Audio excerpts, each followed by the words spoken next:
ആശ്വാസം നേടാം. ഹൃത്തിനുള്ളിൽ ജീവൻ നൽകും വചനം, തിരുവചനം. ഈശോയുടെ സ്നേഹത്തിൽ പ്രിയ സഹോദരി സഹോദരന്മാരെ, ഒരു നിമിഷം പ്രാർത്ഥിച്ചുകൊണ്ട് നമുക്ക് ഈ വചന ശുശ്രൂഷയിലേക്ക് പ്രവേശിക്കാം.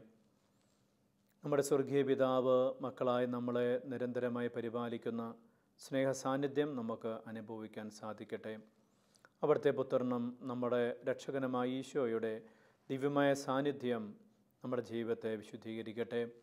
അവിടുത്തെ ശക്തിയും സാന്നിധ്യവുമായ പരിശുദ്ധാത്മാവ് നിരന്തരമായി നമ്മളെ പരിപാലിക്കുമാറാകട്ടെ. ദൈവഹിതത്തിന് പൂർണ്ണമായി വിധേയപ്പെട്ട പരിശുദ്ധ അമ്മയെ പോലെ ദൈവത്തിൻ്റെ ഇഷ്ടത്തിന് നമ്മളെ തന്നെ സമർപ്പിച്ചുകൊണ്ട്, നന്മ നിറഞ്ഞ മറിയമേ സ്വസ്തി, കർത്താവ് അങ്ങയുടെ കൂടെ സ്ത്രീകളിൽ അങ്ങ് അനുഗ്രഹിക്കപ്പെട്ടവളാവുന്നു. അങ്ങയുടെ ഉദരത്തിൻ ഫലമായ ഈശോ അനുഗ്രഹിക്കപ്പെട്ടവനാവുന്നു. പരിശുദ്ധ മറിയമേ തമ്പുരാൻ്റെ അമ്മേ, പാപികളായി ഞങ്ങൾക്ക് വേണ്ടി ഇപ്പോഴും ഞങ്ങളുടെ മരണസമയത്തും തമ്പുരാനോട് അപേക്ഷിക്കണമേ. ആമേൻ. കർത്താവായ യേശുവിലൂടെ ലോകത്തിന് ലഭിച്ച രക്ഷ അനുഭവിക്കുവാനും അറിയിക്കുവാനും പരിശുദ്ധ അമ്മ നമ്മളെ സഹായിക്കട്ടെ. നന്മ നിറഞ്ഞ മറിയമേ സ്വസ്തി, കർത്താവ് അങ്ങയുടെ കൂടെ സ്ത്രീകളിൽ അങ്ങ് അനുഗ്രഹിക്കപ്പെട്ടവളാവുന്നു. അങ്ങയുടെ ഉദരത്തിൻ ഫലമായ ഈശോ അനുഗ്രഹിക്കപ്പെട്ടവനാവുന്നു. പരിശുദ്ധ മറിയമേ തമ്പുരാൻ്റെ അമ്മേ, പാപികളായി ഞങ്ങൾക്ക് വേണ്ടി ഇപ്പോഴും ഞങ്ങളുടെ മരണസമയത്തും തമ്പുരാനോട് അപേക്ഷിക്കണമേ. ആമേൻ. അവിടുത്തെ വാഗ്ദാനമായ പരിശുദ്ധാത്മാവിൻ്റെ ശക്തമായ സാന്നിധ്യം നമ്മളിൽ നിറയുവാനും പരിശുദ്ധാത്മാവിൽ നമ്മളെല്ലാം വിശുദ്ധീകരിക്കപ്പെടുവാനും, നന്മ നിറഞ്ഞ മറിയമേ സ്വസ്തി, കർത്താവ് അങ്ങയുടെ കൂടെ സ്ത്രീകളിൽ അങ്ങ് അനുഗ്രഹിക്കപ്പെട്ടവളാവുന്നു. അങ്ങയുടെ ഉദരത്തിൻ ഫലമായ ഈശോ അനുഗ്രഹിക്കപ്പെട്ടവനാവുന്നു. പരിശുദ്ധ മറിയമേ തമ്പുരാൻ്റെ അമ്മേ, പാപികളായി ഞങ്ങൾക്ക് വേണ്ടി ഇപ്പോഴും ഞങ്ങളുടെ മരണസമയത്തും തമ്പുരാനോട് അപേക്ഷിക്കണമേ. ആമേൻ. വിശുദ്ധ ദേവസ്വ പിതാവേ, ഞങ്ങൾക്ക് വേണ്ടി അപേക്ഷിക്കണമേ. വിശുദ്ധ ഫ്രാൻസിസ് അസീസി, ഞങ്ങൾക്ക് വേണ്ടി അപേക്ഷിക്കണമേ. വിശുദ്ധ ക്ലാരയെ, ഞങ്ങൾക്ക് വേണ്ടി അപേക്ഷിക്കണമേ. വിശുദ്ധ പാതിരി പിയോയെ, ഞങ്ങൾക്ക് വേണ്ടി അപേക്ഷിക്കണമേ. വിശുദ്ധ അൽഫോൻസാമെ, ഞങ്ങൾക്ക് വേണ്ടി അപേക്ഷിക്കണമേ. നിത്യം പിതാവും പുത്രനും പരിശുദ്ധാത്മാവുമായ സർവേശ്വര എന്നേക്കും ആമേൻ. സ്നേഹമുള്ളവരെ, വിശുദ്ധ പൗലോസ്ലീഹ കൊളോസ്യർക്കുള്ള ലേഖനത്തിലെ 1-ാം അധ്യായത്തിലെ 27-ാമത്തെ തിരുവചനം നമ്മുടെ ഹൃദയത്തിൽ നമുക്ക് സൂക്ഷിക്കാം. ഈ രഹസ്യമാകട്ടെ, മഹത്വത്തെക്കുറിച്ചുള്ള പ്രത്യാശയായ ക്രിസ്തു നിങ്ങളിൽ ഉണ്ട് എന്ന് തന്നെ. അതുപോലെ തന്നെ 3-ാം അധ്യായം 11-ാം വാക്യത്തിൽ നമ്മൾ വായിക്കുന്നു, ക്രിസ്തു എല്ലാമാണ്, എല്ലാവരിലുമാണ്.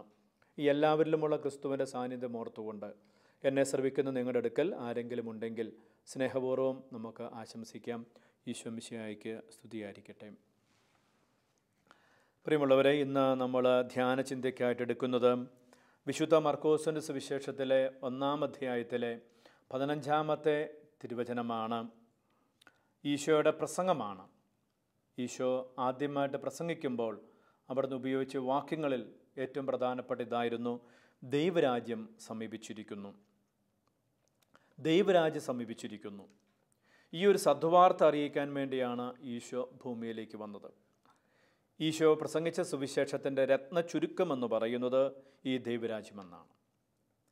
എന്നാൽ സാധാരണഗതിയിൽ രാജ്യമെന്ന് കേൾക്കുമ്പോൾ അതിൻ്റെ 4 അതിരുകൾ, അതിൻ്റെ ഭരണ സംവിധാനങ്ങൾ എങ്ങനെയൊക്കെ നമ്മൾ ചിന്തിക്കുക, അതിൻ്റെ ഭൂപ്രദേശം എങ്ങനെയാണ്, ഇതൊക്കെ ചിന്തിക്കുക. ദൈവരാജ്യം എന്ന് പറയുമ്പോൾ അതൊരു സ്ഥലമല്ല എന്ന് നമ്മൾ ഓർക്കണം, അതൊരു അവസ്ഥയാണ്. അതിന് സ്ഥലകാലമായിട്ട് വലിയ ബന്ധമൊന്നുമില്ല, അതൊരവസ്ഥാവിശേഷമാണ്.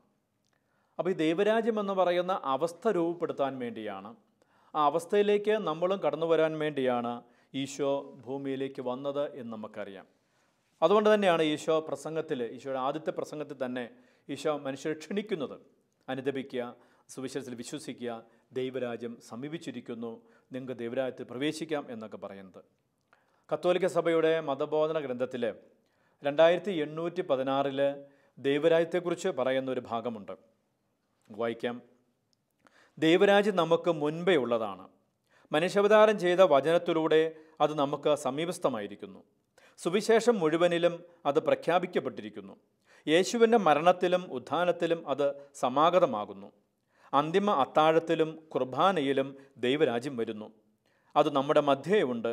ക്രിസ്തു അതിനെ തൻ്റെ പിതാവിന് ഏൽപ്പിക്കുമ്പോഴാണ് ദൈവരാജ്യം മഹത്വത്തിന് ആഹതമാകുന്നത്.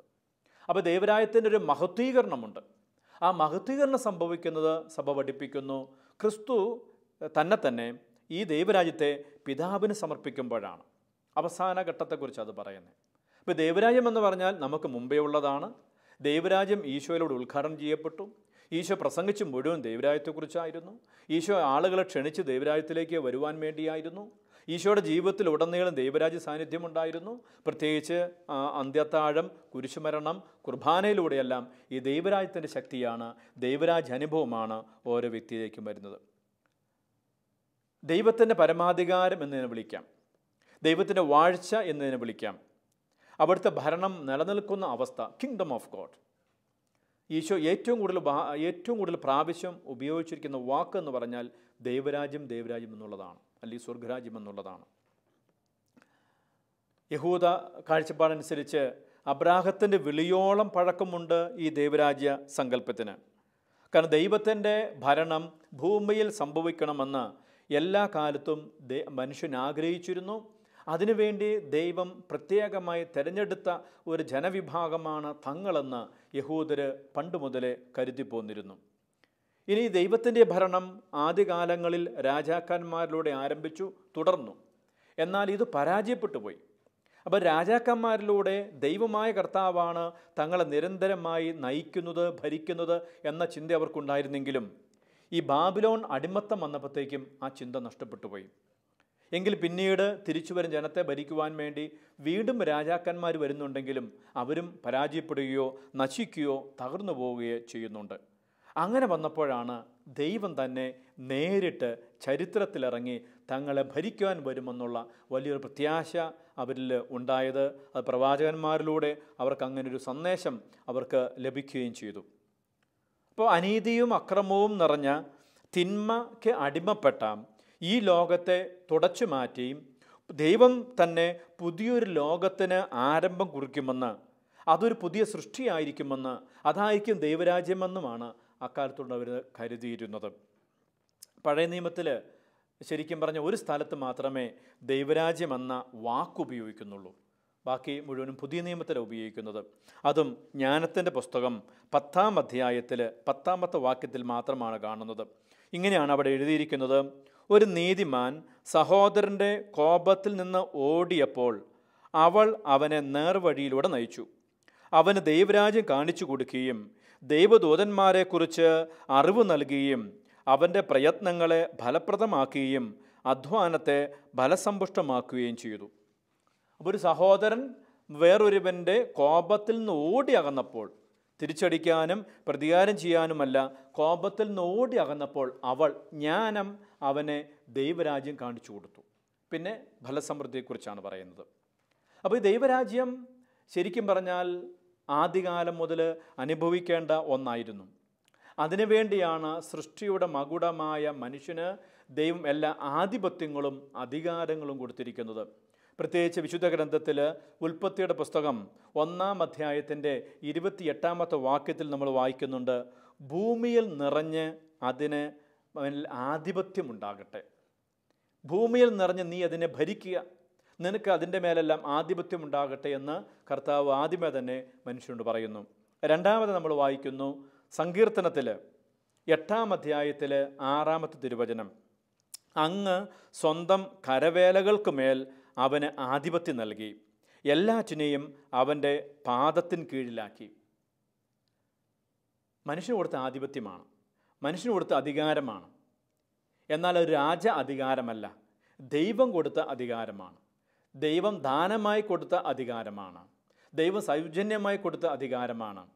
ആയതുകൊണ്ട് തന്നെ ദൈവത്തിൻ്റെ അധികാര സീമകൾക്ക് പരിധിയോ പരിമിതിയോ ഇല്ല എന്നോർക്കണം. മനുഷ്യൻ്റെ അധികാരത്തിന് പരിമിതിയുണ്ട്, അത് ദൈവം കൊടുത്തതുകൊണ്ട്. എന്നാൽ ദൈവം എല്ലാ പരിമിതികൾക്കും എല്ലാ നിയന്ത്രണങ്ങൾക്കും ഉപരിയായ ഒന്നാണ് എന്ന് നമ്മൾ ഓർക്കണം. എന്നാൽ ദൈവഹിത പ്രകാരം മനുഷ്യന് കിട്ടിയ ഈ അധികാരം അവൻ ഉപയോഗിച്ചില്ല. അതുകൊണ്ട് തന്നെ ആ ദൈവികമായ സമാധാന സന്തോഷവും അല്ലെങ്കിൽ ദൈവരാജ്യ അനുഭവവും മനുഷ്യരിൽ നിന്ന് നഷ്ടപ്പെട്ടു പോയി എന്നുള്ളതാണ്. ദൈവം ഈ അധികാരം കൊടുത്തത് മൃഗങ്ങൾക്കോ പക്ഷികൾക്കോ ഒന്നുമല്ല, മറിച്ച് മനുഷ്യനാണ്. അങ്ങനെ പറയാൻ കാരണം ഈ മനുഷ്യനാണ് ദൈവമായിട്ട് സമ്പർക്കം സ്ഥാപിക്കാൻ സാധിക്കുന്നത്. ബോധപൂർവമായി ദൈവത്തെ അനുസരിക്കുവാനുള്ള കഴിവ് ഇതിൽ മനുഷ്യന് മാത്രമേ ഉള്ളൂ. അതുകൊണ്ടാണ് മനുഷ്യൻ സ്വതന്ത്രനാണ് എന്ന് പറയുന്നത്. എന്നാൽ ഈ സ്വാതന്ത്ര്യമാണ് മനുഷ്യൻ ദുരുപയോഗിച്ചത്, പാപം ചെയ്തത് വഴിയായി ദൈവത്തെ ധിക്കരിക്കുകയും ദൈവത്തിൻ്റെ അധികാരത്തെ ചോദ്യം ചെയ്യുകയും. കാരണം ഇങ്ങനെ നമ്മൾ വായിക്കുന്നുണ്ട്, ഈ വൃക്ഷത്തിൻ്റെ ഫലം കഴിച്ചാൽ നീ ദൈവത്തെ പോലെയാകും. അപ്പോൾ ദൈവത്തെ പോലെ ആകാനുള്ള എനിക്ക് കിട്ടിയ സ്വാതന്ത്ര്യം പോരാ, എനിക്ക് കിട്ടിയ ഈ ആധിപത്യം പോരാ, എനിക്ക് കിട്ടിയ അധികാരം പോരാ എന്നുള്ള ചിന്തയാണ് മനുഷ്യനെ പാപത്തിലേക്ക് നയിച്ചതും. അങ്ങനെ ദൈവം സങ്കല്പിച്ച, ദൈവം ഭാവന ചെയ്ത ആ ദൈവരാജ്യ അനുഭവം ആദ്യം മുതൽ, സൃഷ്ടിയുടെ ആരംഭം മുതൽ അവന് അനുഭവിക്കാൻ പറ്റാണ്ട് പോയി ഈ വീഴ്ചയുടെ ഫലമായിട്ട്. തുടർന്ന് നമ്മൾ കാണുന്നത് ദൈവത്തെ വെല്ലുവിളിക്കുന്ന ഒരു ലോകമാണ്. ഈ തിന്മ നിറഞ്ഞ, നമ്മൾ സൂചിപ്പിച്ചതുപോലെ ഈ അനീതി അക്രമം നിറഞ്ഞ ഈ ലോകത്തെ നന്മയിലേക്ക് മാറ്റണമെങ്കിൽ, ദൈവരാജ്യമാക്കി മാറ്റണമെങ്കിൽ ദൈവത്തിൻ്റെ വലിയ കൃപയുടെ ഒരു ഒഴുക്ക് വേണം. ഈ കൃപയാണ് യേശുക്രിസ്തുവിലൂടെ ലോകത്തിൽ കൊടുത്തത്, യേശുക്രിസ്തുവിലൂടെ ലോകത്തിന് ലഭിച്ചത്, യേശുക്രിസ്തുവിലൂടെ ലോകത്തിൽ ആരംഭിച്ചത്. പ്രിയമുള്ളവരെ, നമുക്കറിയാം സ്നാപയോഹന്നാൻ പോലും തൻ്റെ പ്രസംഗം ആരംഭിക്കുന്നത് ദൈവരാജ്യത്തെക്കുറിച്ച് പറഞ്ഞുകൊണ്ടാണ്. വിശുദ്ധ മത്തായിയുടെ സുവിശേഷം 3-ാം അധ്യായത്തിൽ 2-ാം തിരുവചനം സ്വർഗരാജ്യം സമീപിച്ചിരിക്കുന്നു എന്ന് പറയുന്നു. ഇത് കേൾക്കുന്നത് ഫരിസേയരും അവിടെയുള്ള ആളുകൾ, അവർക്കിത് മനസ്സിലായില്ല. കാരണം അവർ കരുതി ദൈവരാജ്യത്തിലേക്ക് വരുന്നത് അബ്രാഹത്തിൻ്റെ സന്തതി പരമ്പരയിൽപ്പെട്ടവരാണ്. ഇങ്ങനെ പാരമ്പര്യമായിട്ട് ലഭിച്ച ഒരു ജീവിതശൈലിയിലൂടെ ദൈവരാജ്യത്തിലേക്ക് അംഗത്വം നേടാമെന്നുള്ള തെറ്റിദ്ധാരണ അവർക്കുണ്ടായിരുന്നു. അവിടെയാണ് സ്നാപയോഹന്നാൻ പറയുന്നത്, അതല്ല, മാനസാന്തരമാണ്. മാനസാന്തരത്തിന് യോജിച്ച ഫലങ്ങൾ പുറപ്പെടുവിക്കണം. ജീവിതത്തിൽ മാറ്റമുണ്ടാക്കുന്നവർക്ക് മാത്രമേ, പാപത്തിൻ്റെ വഴികൾ ഉപേക്ഷിക്കുന്നവർക്ക് മാത്രമേ, തിന്മയിൽ നിന്ന് മാറി നിൽക്കുന്നവർക്ക് മാത്രമേ ദൈവരാജ്യ അനുഭവത്തിലേക്ക് വരാൻ സാധിക്കുകയുള്ളൂ. ഇവിടെ അനുതാപം ആവശ്യമാണ്, ജീവിത നവീകരണം ആവശ്യമാണ്. ധാർമ്മികമായ ഇതിനൊരു മാനമുണ്ട്, ഇതിന് ആത്മീയമായ ഒരു തലമുണ്ട്. ഭൗതികമായ പ്രവൃത്തികളുടെ ഒന്നും ചിട്ടവട്ടം കൊണ്ടല്ല ഒരു വ്യക്തി ദൈവരാജ്യ അനുഭവത്തിലേക്ക് വരുന്നത്. ആത്മീയമായ മാറ്റമാണ്, അല്ലെങ്കിൽ ഹൃദയത്തിൻ്റെ പരിവർത്തനമാണ്. അപ്പോൾ ഈ ഒരു പരിവർത്തനം ലഭിക്കുമ്പോൾ മാത്രമാണ്, യോഹന്നാൻ പറഞ്ഞു, ഞാൻ സ്നാനം നൽകുന്നുണ്ട്, ഞാൻ സ്നാനം തരുന്നത് വെള്ളം കൊണ്ടാണ്. എന്നാൽ വെള്ളം കൊണ്ട് സ്നാനപ്പെട്ടവർക്ക് ദൈവരാജ്യത്തിലേക്ക് വരാൻ സാധിക്കുകയില്ല. ആത്മാവ് കൊണ്ട് സ്നാനപ്പെടണം. ഇങ്ങനെ ഒരു ആത്മാവ് കൊണ്ട് സ്നാനം നൽകുവാൻ വേണ്ടി ഒരുവൻ എൻ്റെ പിന്നാലെ വരുന്നവനാണ് മിശിഹ എന്ന് പറയുന്നത്. അപ്പോൾ ഈ മിശിഹായിലൂടെയാണ് ദൈവരാജ്യം ഉദ്ഘാടനം ചെയ്യപ്പെടുക. അത് പരിശുദ്ധാത്മാവിലുള്ള സ്നാനം നൽകുന്ന വഴിയായിട്ടാണ്. അപ്പോൾ നമ്മൾ കാണുന്നത് ഈ ദൈവരാജ്യം യേശുക്രിസ്തുവിലൂടെ ആരംഭിച്ച് ശരിക്കും പറഞ്ഞ യേശുക്രിസ്തുവിലൂടെ പൂർത്തിയാക്കപ്പെടുകയാണ്. കത്തോലിക്ക സഭയുടെ മതബോധന ഗ്രന്ഥത്തിൻ്റെ 550-ാമത്തെ നമ്പറിൽ പറയുകയാണ്, ക്രിസ്തുവിൻ്റെ കുരിശിലൂടെ ദൈവരാജ്യം ആത്യന്തികമായി സ്ഥാപിക്കപ്പെട്ടു. ക്രിസ്തുവിൻ്റെ കുരിശിലൂടെയാണ്. പഴയ ഒരു ലത്തീൻ പ്രാർത്ഥനയിൽ ഇങ്ങനെയാണ് ചൊല്ലുന്നത്, മരത്തിൽ നിന്നും ദൈവം ഭരണം നടത്തി. അപ്പോൾ യേശുവിലൂടെയാണ് ഇതിൻ്റെ ക്ലൈമാക്സിലേക്ക് എത്തുന്നത്. അപ്പോൾ ഭരണം ഏറ്റെടുക്കുന്നതിൻ്റെ സൂചനയായിട്ടാണ്. പിശാച്, തിന്മ ലോകത്തെ ഭരിച്ചുകൊണ്ടിരിക്കുന്നു, ലോകത്തെ കീഴ്മേൽ മറിച്ചുകൊണ്ടിരിക്കുന്നു, ലോകത്തെ നശിപ്പിച്ചുകൊണ്ടിരിക്കുന്നു. എന്നാൽ യേശുക്രിസ്തുവിൻ്റെ വരവോടുകൂടെ തന്നെ ആ ഭരണ ആധിപത്യം തകർക്കാൻ ആരംഭിച്ചു. ഇങ്ങനെ ഒരു പുതിയ ഭരണം, ദൈവത്തിൻ്റെ ഭരണം തന്നിലൂടെ തന്നെ ആരംഭിക്കുന്നു എന്നതിൻ്റെ സൂചനയായിട്ടാണ് ഈശോയുടെ അടയാളങ്ങൾ, ഈശോയുടെ അത്ഭുതങ്ങൾ, ഈശോയുടെ രോഗശാന്തികൾ, ഈശോ ബന്ധിതർക്ക് മോചനം കൊടുക്കുന്നത്, അടിച്ചമർത്തവർക്ക് സ്വാതന്ത്ര്യം കൊടുക്കുന്നത്. അപ്പം മനുഷ്യനെ ചുരുക്കത്തിൽ അടിമയാക്കുന്ന എല്ലാ പാപശക്തികളിൽ നിന്നും ഈശോയുടെ വരവോടുകൂടെ തന്നെ അവന് മോചനം ലഭിക്കാനുള്ള സാധ്യത തെളിഞ്ഞു. ആ സാധ്യത ഉപയോഗിക്കണമെന്നില്ല, അത് അവൻ്റെ സ്വാതന്ത്ര്യമാണ്.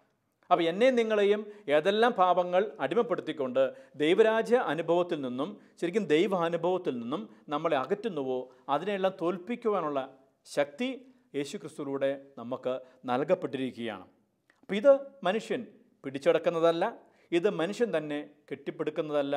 ചുരുക്കത്തിൽ ദൈവം ദാനമായി തരുന്നതാണ്, ദൈവം സൗജന്യമായി തരുന്നതാണ്. ഈ സൗജന്യമായി തരുന്ന ആ കൃപയോട് എത്രമാത്രം ഞാനും നിങ്ങളും സഹകരിക്കുന്നുണ്ട്, അതനുസരിച്ച് ദൈവരാജ്യാനുഭവത്തിലേക്ക് നമുക്ക് പ്രവേശിക്കാൻ സാധിക്കും. ദൈവത്തിൻ്റെ ഹിതത്തെ സ്വന്തം ഹിതമായി മാറ്റിയെടുക്കുന്നവർ, ദൈവ ഇച്ഛയെ സ്വന്തം ഇച്ഛയിലേക്ക് മാറ്റി പ്രതിഷ്ഠിക്കുന്നവർ, ഇങ്ങനെയുള്ള വ്യക്തികളാണ് ദൈവത്തിൻ്റെ ഭരണത്തിന് കീഴെ വരുന്നത്.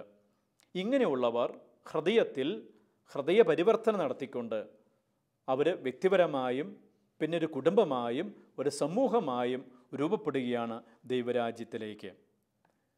അപ്പം ഇങ്ങനെ രൂപപ്പെടുന്നവരാണ് സഭയുടെ അംഗങ്ങളെന്ന് വേണമെങ്കിൽ പറയാം. അപ്പോൾ ദൈവരാജ്യ സഭയും തമ്മിൽ അങ്ങനെയാണെങ്കിൽ വലിയ ഒരു അടിസ്ഥാനപരമായ ഒരു ബന്ധമുണ്ട്. രണ്ടും ഒന്നല്ല എന്ന് വേണേൽ നമുക്ക് പറയാം. ഇന്ന് ലോകത്തിൽ ക്രിസ്തു മുഖാന്തരം നടത്തുന്ന രക്ഷാകര പ്രവൃത്തികളെ മുന്നോട്ട് കൊണ്ടുപോകുന്നത് സഭയാണ്. ഇങ്ങനെ ക്രിസ്തുവിലൂടെ ക്രിസ്തുവിൻ്റെ പ്രവർത്തനങ്ങൾ വഴിയായിട്ട് രക്ഷയിലേക്ക് വരുന്നവർ ഒന്നിച്ചു ചേരുന്ന സമൂഹമാണ് സഭ എന്ന് പറയുന്നത്. ചുരുക്കത്തിൽ ക്രിസ്തു കേന്ദ്രമായിട്ട് വലിയൊരു വൃത്തമാണ് ദൈവരാജ്യം. അതിൻ്റെ ഉള്ളിലെ ചെറിയ വൃത്തമാണ് സഭ എന്ന് വേണമെങ്കിൽ പറയാം. ക്രിസ്തുവിനെ സ്വീകരിച്ചുകൊണ്ട് ക്രിസ്തുവിനെ കേന്ദ്രമാക്കിക്കൊണ്ട് സഭ ലോകത്തെ വിശുദ്ധീകരിച്ചുകൊണ്ടിരിക്കുകയാണ്, സുവിശേഷവൽക്കരിച്ചുകൊണ്ടിരിക്കുകയാണ്, ദൈവരാജ്യത്തിൻ്റെ പൂർണ്ണതയിലേക്ക് വളർത്തിക്കൊണ്ടിരിക്കുകയാണ്. അപ്പോൾ ക്രിസ്തുവിൻ്റെ ദൗത്യമാണ് സഭ തുടരുന്നത്. എങ്കിൽ ക്രിസ്തുവിൻ്റെ ഇതേ ദൗത്യം തന്നെയാണ് നമ്മൾ ഓരോരുത്തരും തുടരേണ്ടത്. നമ്മളെല്ലാവരും ഈ ദൈവരാജ്യത്തിൻ്റെ അവകാശികളാകുക മാത്രമല്ല, ഈ ദൈവരാജ്യ അനുഭവത്തിലേക്ക് മറ്റുള്ളവരെ നയിക്കും കൂടെ ചെയ്യുക എന്നുള്ളതാണ്. അപ്പം അതുകൊണ്ട് തന്നെ സഭയ്ക്ക് ഈ ക്രിസ്തുവിൻ്റെ ദൗത്യം തുടരുക എന്നോടൊപ്പം തന്നെ അതിൻ്റെ ഫലമായ അതിൻ്റെ അവകാശങ്ങളായ പാപമോചനം സഭ കൊടുക്കുന്നുണ്ട്, പരിശുദ്ധാത്മാവിൻ്റെ അഭിഷേകം സഭ കൊടുക്കുന്നുണ്ട്, നിത്യജീവൻ സഭ കൊടുക്കുന്നുണ്ട്, പുത്ര സ്വീകാര്യത്തിൻ്റെ ആത്മാവിനെ സഭ കൊടുക്കുന്നുണ്ട്. അങ്ങനെ ഭൂമിയിൽ ഉപ്പും ലോകത്തിന് പ്രകാശവുമായി യുഗാന്ത്യത്തിലേക്ക് സഭ വളർന്നുകൊണ്ടിരിക്കുകയാണ്. യുഗാന്ത്യത്തിൽ നമ്മൾ സൂചിപ്പിച്ചതുപോലെ ചെറിയ വൃത്തമെന്ന് പറയുന്ന സഭ വലിയ വൃത്തത്തിലേക്ക് ലയിച്ചു ചേരുകയാണ്. സഭ സമൂഹത്തെ മുഴുവനും ലോകത്തെ മുഴുവനും ദൈവരാജ്യത്തിനു വേണ്ടി നേടി ക്രിസ്തുവിൻ്റെ രണ്ടാമത്തെ വരവിൽ യുഗാന്ത്യത്തിൽ ആ സഭ ആ ലോകത്തെ ക്രിസ്തുവിന് സമർപ്പിക്കുകയും അങ്ങനെ ക്രിസ്തു ഈ ദൈവരാജ്യത്തെ നമ്മൾ സൂചിപ്പിച്ചതുപോലെ പിതാവിന് സമർപ്പിക്കുകയും ചെയ്യുമ്പോഴാണ് ഇതിൻ്റെ മഹത്വപൂർണമായ സമ്പൂർണമായ സാക്ഷാത്കാരം സംഭവിക്കുന്നത്. ഈശോ ഈ ദൈവരാജ്യത്തിൻ്റെ സ്ഥാപകനാണ്, ഈശോ ഈ ദൈവരാജ്യത്തിൻ്റെ ആരംഭകനാണ്, അതോടൊപ്പം തന്നെ ഈശോ ഈ ദൈവരാജ്യത്തിൻ്റെ കർത്താവാണ്, ഈശോ ഈ ദൈവരാജ്യത്തിൻ്റെ രാജാവാണ്. അപ്പോൾ പിതാവും ദൈവവും രാജാവും പുത്രനും, പിതാവായ ദൈവവും രാജാവായ പുത്രനും തമ്മിലുള്ള വലിയൊരു ബന്ധമാണ് ദൈവരാജ്യത്തിലൂടെ രൂപപ്പെട്ട് നിൽക്കുന്നത്. ഈ ദൈവരാജ്യം ഈശോ പറയുന്നു അത് വിതയ്ക്കപ്പെട്ട ഒരു വിത്ത് പോലെയാണ്. അത് വളരും, അത് വലുതാകും, വലിയ വൃക്ഷമാകും, ലോകത്തിന് മുഴുവനും ആശ്വാസം കൊടുക്കുന്ന വലിയ വൃക്ഷമായി തീരും യുഗാന്ത്യത്തിൽ. ഈശോ മറ്റൊരു സൂചന നൽകുന്നുണ്ട്. ദൈവരാജ്യം പുളിമാവ് പോലെയാണ്. അത് മറ്റുള്ളതിനെ പുളിപ്പിക്കുന്നു. നമ്മുടെ ഉള്ളിലുള്ള ഈ ദൈവരാജ്യ അനുഭവം എന്ന് പറയുന്നത് അത് അവിടെ തന്നെ സൂക്ഷിച്ചു വെക്കാനുള്ളതല്ല, അത് മറ്റുള്ളവരിലേക്കും കൂടെ വ്യാപിപ്പിക്കാനുള്ളതാണ്. അങ്ങനെയാണ് ദൈവരാജ്യം വളരുന്നത്, അങ്ങനെയാണ് സഭ വളരുന്നത്. വീണ്ടും നമ്മൾ വിശുദ്ധ മത്തായിയുടെ സുവിശേഷം 13-ാം അധ്യായത്തിലെ 44 തിരുവചനത്തിൽ നമ്മൾ കാണുന്നുണ്ട്. തനിക്കുള്ളതെല്ലാം, വിലയേറിയതെല്ലാം, സമ്പത്തെല്ലാം വിറ്റ് നിധിയായിരിക്കുന്ന, ഒളിഞ്ഞിരിക്കുന്ന ദൈവരാജ്യം സ്വന്തമാക്കുന്നത് ഒരു മനുഷ്യനെ പോലെ. അപ്പം നമ്മുടെ ചോദ്യം ഇതാണ്, നമ്മൾ ചിന്തിക്കേണ്ടതാണ്, ഈ ദൈവരാജ്യത്തിൻ്റെ ഭാഗമാണോ ഞാൻ? എൻ്റെ ഹൃദയ പരിവർത്തനത്തിലൂടെ, മാനസാന്തരത്തിലൂടെ ഈ ദൈവരാജ്യാനുഭവം എന്നിലേക്ക് വന്നിട്ടുണ്ടോ? യേശുവിൻ്റെ ഈ രക്ഷയുടെ, യേശുവിൻ്റെ ഈ കൃപയുടെ അനുഭവം ഞാൻ സ്വന്തമാക്കിയിട്ടുണ്ടോ? രണ്ടാമത് നമ്മൾ ഓർക്കേണ്ടത്, ഈ ദൈവരാജ്യത്തിലേക്കാണോ ഞാൻ മറ്റുള്ളവരെ ആകർഷിക്കുന്നത്? ഈ ദൈവരാജ്യം സ്വന്തമാക്കുവാൻ ഞാൻ മറ്റുള്ളവരെ പ്രേരിപ്പിക്കുന്നുണ്ടോ? യേശുവിൻ്റെ രണ്ടാമത്തെ വരവിൽ ഈ ദൈവരാജ്യത്തിൻ്റെ വലിയ സാക്ഷാത്കാരം സംഭവിക്കുമ്പോൾ ഞാൻ എവിടെയായിരിക്കും? എൻ്റെ അവസ്ഥ എന്തായിരിക്കും? എൻ്റെ സ്ഥാനം എന്തായിരിക്കും? ഈശോ വന്നത് ഈ ദൈവരാജ്യത്തെക്കുറിച്ച് പറയാൻ വേണ്ടി മാത്രമാണ്. ഈശോ വന്നത് അതിനെക്കുറിച്ച് പഠിപ്പിക്കാൻ വേണ്ടി മാത്രമാണ്. ഈശോ വന്നത് അതിൻ്റെ സ്വഭാവങ്ങൾ പ്രകടിപ്പിക്കാൻ വേണ്ടി മാത്രമാണ്. ഈശോ വന്നത് അതിലേക്ക് നമ്മളെ ഓരോരുത്തരെയും ക്ഷണിക്കാൻ വേണ്ടിയാണ്. എൻ്റെ നിങ്ങളുടെ ഉള്ളിൽ ദൈവരാജ്യം സ്ഥിതി ചെല്ലുന്നുണ്ടോ? എന്നെ നിങ്ങളെ ഭരിക്കുന്നത് ദൈവമാണോ? എൻ്റെ ചിന്തകളെ, എൻ്റെ വികാരങ്ങളെ, എൻ്റെ വിചാരങ്ങളെ, എൻ്റെ പ്രവൃത്തികളെ, എൻ്റെ ജീവിതത്തെ മുഴുവനും നിയന്ത്രിക്കുന്നത്, ഭരിക്കുന്നത് ദൈവമാണ് എങ്കിൽ ആ വ്യക്തി ദൈവരാജ്യത്തിലാണ്. എൻ്റെ കുടുംബത്തെ, എൻ്റെ സമൂഹത്തെ ദൈവമാണ് ഭരിക്കുന്നതെങ്കിൽ ആ കുടുംബം, ആ സമൂഹം ദൈവരാജ്യ അനുഭവത്തിലേക്കാണ്. അതിൽ പ്രവേശിക്കുക മാത്രമല്ല, മറ്റുള്ളവരെ കൂട്ടിച്ചേർക്കുവാനും നമുക്ക് സാധിക്കട്ടെ. യേശുവിൻ്റെ ദിവ്യമായ ശക്തി, ദൈവരാജ്യ ശക്തി നമ്മൾ നിറയട്ടെ എന്ന് നമുക്ക് പ്രാർത്ഥിക്കാം.